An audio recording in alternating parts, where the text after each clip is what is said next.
Hi everyone, it's Venus. So today Mr. Mars and I went to the movies and we saw The Retirement Plan. And it's a movie starring Nicolas Cage. Sorry for the sharp edits, but I'm trying to edit out coughing and sniffing and things of that sort. And Minnie's really wanting in here. Hold on. And it was, I can't quite call it a caper movie. It had a lot of killing in it. I guess you would say violence, but there wasn't a lot of like fighting and smashing. There was just assassin type killing.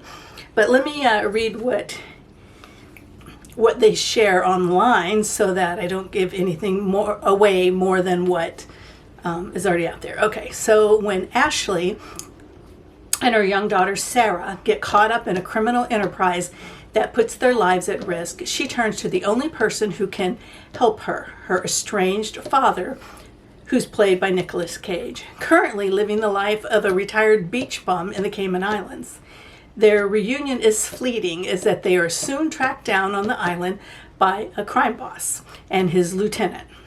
As Ashley, Sarah, and Matt is Nicolas Cage's, one of his names, become entangled in an increasingly dangerous web, Ashley quickly learns her father had a secret past that she knew nothing about, and that there is more to her father than meets the eyes. Well, when the movie was over, the first thing Mr. Mars said was, "That's a B movie. That is not an A movie, that's a B movie." And I think he's right. It's not a big blockbuster type movie, even though it has a big actor, Nicolas Cage, in it. The woman who played Ashley, the daughter, I wasn't impressed with her acting in this. She seemed like a little bit of overacting. I know her character is it starts with something happening with her husband, and her husband's in danger, then she and her daughter are in danger. So yeah, she's a desperate character, but I don't know. And one of the things about the movie is at the end of it, when it was over, I said, "What happened to the husband?" I wasn't clear. Did the mob kill him? Is he still around? What's the deal? The little girl almost stole the show. There were a lot of laughs in there. A lot of people in the theater laughed. I laughed a few times, a little bit of a giggle, but there were people who laughed a lot. Jerry he didn't catch any funny lines, but yeah, there's some funniness in there. Like I kind of said at the beginning, that it has a lot of violence in that you're talking about hitmen and assassin kind of people. But there isn't a lot of, punching, holding people's heads underwater, that kind of violence. It's just quick like that. In fact, there's just a huge body count in this movie, actually. And there's parts, I don't want to give away too much, but Nicolas Cage calls on his previous employer for some assistance.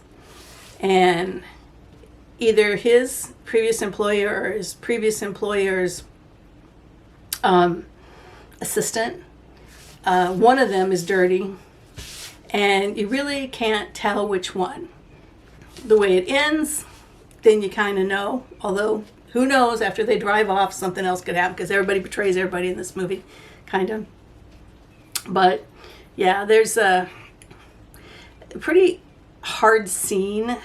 The little girl survives, but there's a pretty hard scene with the little girl that, that's one spoiler, I'll tell you. The little girl does survive. I would have felt better knowing that, so I don't mind giving that spoiler alert. But anyway, yeah, then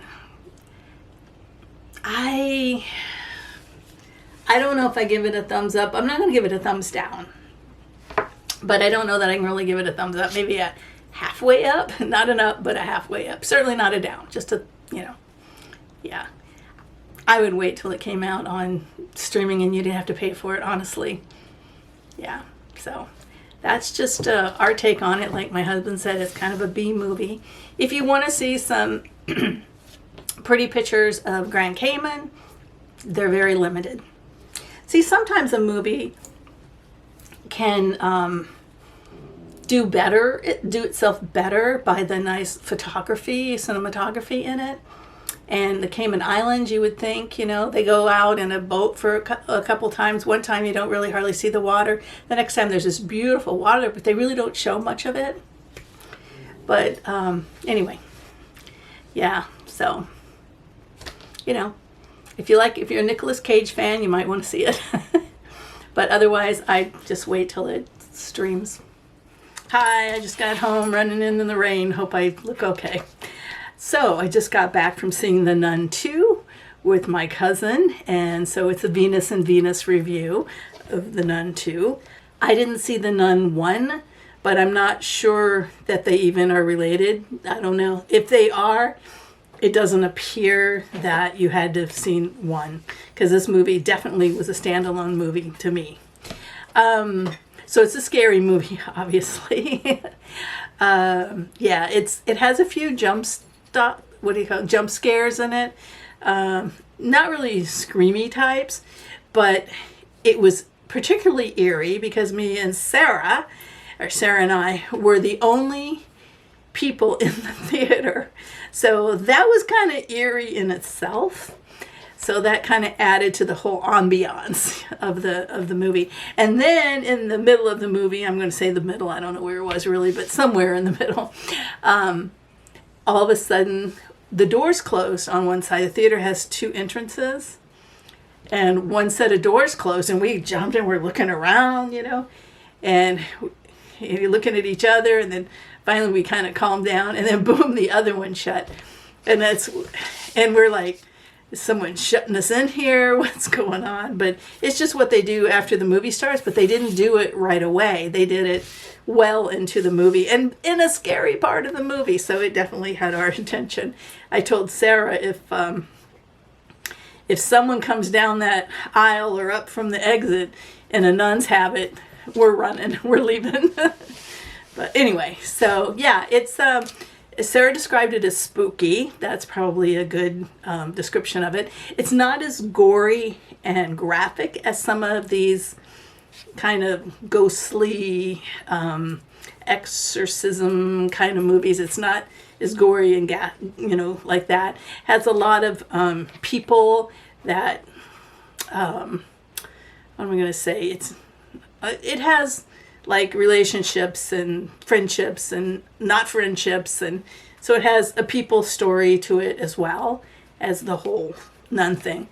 But to be full disclosure, I think it would have been scarier if I had not been trying to figure it out the first half of the movie. I couldn't figure out, are these people in the same place? Is this going on here and this is going on here? Or are they all together? Is this in the past and this is in the future? I had a little hard time wrapping my head around it. And, but once I did figure out what was going on, then I was able to just watch the movie for the movie. But that kind of took the shine, the scare off of it a little bit, because I'm, analyzing the darn thing instead of just, suspend my disbelief and just, getting into it. But yeah, I think if you like a scary movie, you would probably like this one. Again, not the scariest movie because of those things, but, like I said, trying to figure it out.